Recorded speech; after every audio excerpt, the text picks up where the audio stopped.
Greetings, Ben Murray here with another SaaS Metrics School. Welcome. Today, we're talking about the four important data sources that are inputs to SaaS metrics. I do this month in and month out with my SaaS client base when I onboard new SaaS clients and looking at those four key data sources that we need for complete financial transparency and to calculate my five-pillar SaaS metrics framework and all the metrics in those boxes. So, what are the data sources that we need? And we need these on a repeatable monthly basis, right? We don't want this to be a fire drill where we're just scrambling for this data each month. We want a repeatable and consistent process with these data sources. So, first data source that I always ask for is your CRM data. So, that important bookings data. So, new opportunities, expansion opportunities. Maybe unfortunately, we have downgrade opportunities in there as well. So, we need good, clean bookings data. Now, if you don't speak the bookings language, I'm going to take that same data, but I'm going to derive it from your MRR schedule because either way, whether you're self service or you have a CRM system, we need to know your sources of growth, new expansion, and the number of customers that you're acquiring. So, that's the first data source. Next, we need, of course, financial data. Pretty straightforward. We need your financials. We need your P&L, balance sheet, cash flow. That's going to come from the four top sources for accounting software in SaaS.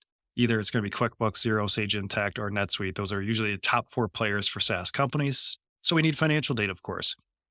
Third component is HRIS data. So that payroll data. And this is a report that I often see lacking is just a basic FTE report. How many FTEs do we have by department, by month? It's an important report. It's going to feed my headcount roster. It's going to feed my forecast model. So we just need to know the trending of FTEs. And again, people want to know that in due diligence as well.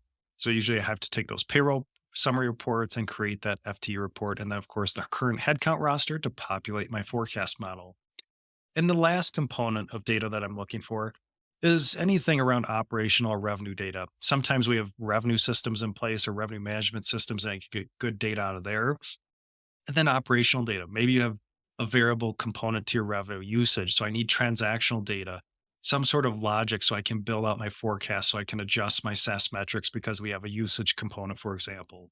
So operational data could be sometimes the fourth key data source that we need. So again, looking at CRM data, our MRR schedule, financial data, HRS data, and any operational data, feeding that into a nice, clean, repeatable, consistent monthly process so we can really rely on those SaaS metrics. Because the rubber really hits the road. If you go through due diligence, that's when your data is getting scrutinized. Everyone's looking at your SaaS metrics, your data, and then you've got to be confident that your data sources are correct and your calculations are correct.